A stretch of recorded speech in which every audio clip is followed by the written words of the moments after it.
Kwanzaa is a sacred 7-day celebration honoring African heritage, culture, and community. Observed from December 26th to January 1st, it is guided by the Nguzo Saba, 7 principles that call us to unity, self-determination, collective responsibility, cooperative economics, purpose, creativity, and faith. This Kwanzaa, we're inviting you into the conversations we've been having at TAIBU Community Health Center about what it truly means to care for one another. Today we honor Imani, the last day of Kwanzaa, and the Kiswahili word for faith. Imani means to believe with all our hearts in our people and righteousness and victory of our struggle. For nearly 18 years, TAIBU has practiced Imani by trusting community wisdom, honoring ancestral knowledge, and standing firm in the belief that Black communities deserve care rooted in dignity, culture, and love. Even in the face of barriers, our work is guided by faith in what is possible when we show up for one another. Here is some of what we've been talking about. For me, when I think of faith in community, I just think of I view it as in Imani and Nia put together.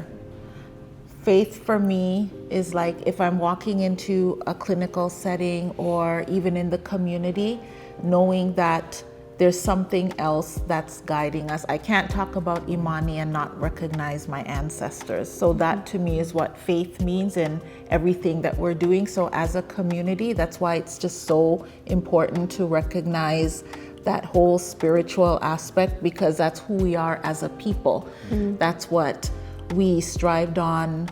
That's what our ancestors strived on. And I feel that's what we should continue to do. So when I think about Imani, it means recognizing, appreciating, and understanding what has led us to where we are now and what could lead us to the future.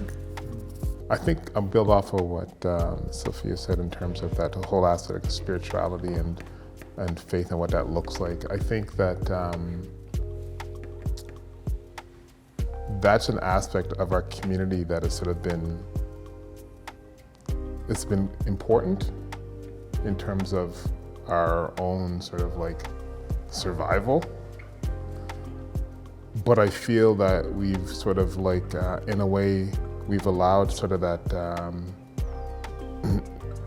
maybe it's over the years, over the decades, that Eurocentricity to sort of remove that spiritual component from our community. Yeah. And so that it's not, and what I find fascinating right now is that definition of faith is being rediscovered and people are actually going deeper than sort of that religious perspective of faith and spirituality. They're searching for more than just what was said from a pulpit or whatever the case may be, and trying to dig it out. What does faith look like for me, and how does it manifest itself in community? And I think people are really kind of struggling with that in light of where we are at this stage in our society in terms of what we see happening. People are saying, wait a minute, what does it mean to have faith? What does it mean to have in community? What does that look like now? Because what I thought it looked like is not what it looked like. But when you think about faith and spirituality and the role this plays, it is central to unity within the Black community. God brings people together. It brings people together, and it separates them. An example I'll use or it destroys community. An example I use is Africville. The only way to get the people out of Africville was to destroy the church, to literally bulldoze the church. Wow. Because the church was the anchor in the community.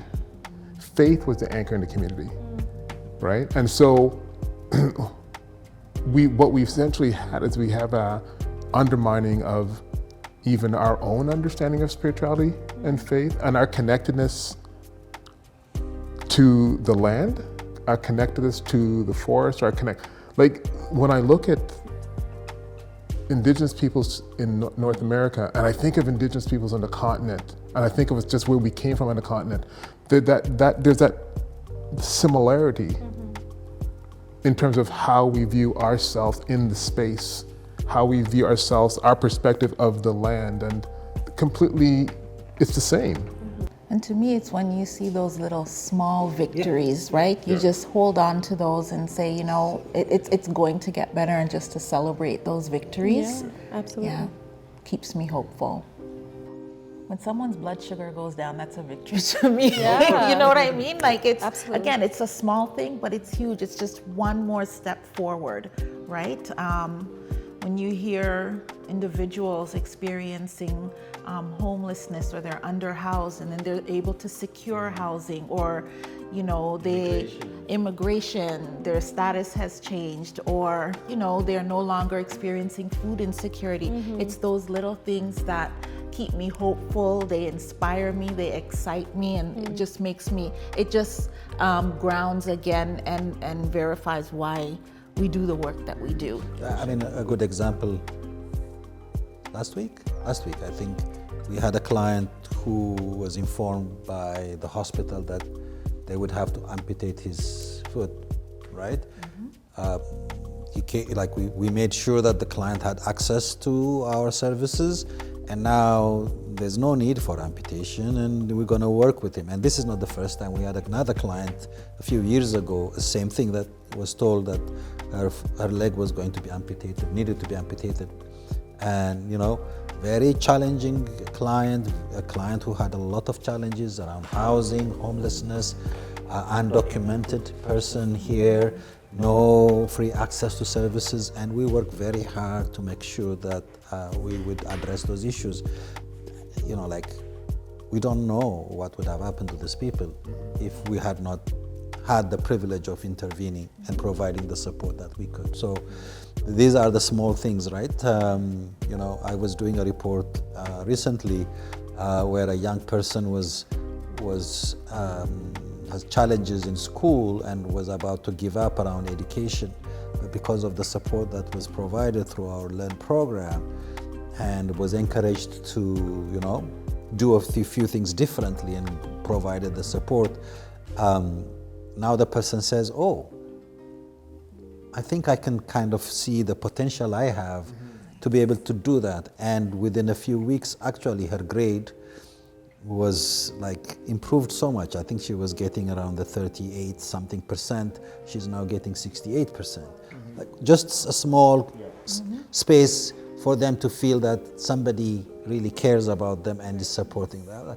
So these small things really is what I know feeds us, right? And say, oh, yeah, it's tough, but let's do this work. And that's the purpose of really, changing people's situation, one person at a time, one family at a time, one individual at a time. And then, through that, we have the stories of so many other people who have really benefited from TAIBU. Yeah, absolutely. I think faith can become in and of itself a source of conflict. People get into the nitty-gritty of oh, I do it this way, you do it that way, etc. But if we reduce faith to its most basic concept, which is belief in something outside of yourself, that is where the power comes for the community. Because if we don't have faith, then you think everything that's important is right here, and then that feeds into this competitive YOLO, me against you, rather than, look, we all have some kind of system outside of what we can see to work towards. So it's another way, like you said, to unite everybody. At TAIBU, the Nguzo Saba is not symbolic, it's foundational. It guides how we deliver care, build trust, create systems that honor dignity, resilience, and collective well-being. Kwanzaa reminds us that healing is not done alone, it is done together. When you commit to $18 a month to commemorate the 18 years TAIBU has been in service, you're investing in community care, cultural preservation, and a future where our people are supported, seen, and thriving. Join us in sustaining this legacy of care. Visit www.taibuchc.ca/donation and give today. Thank you.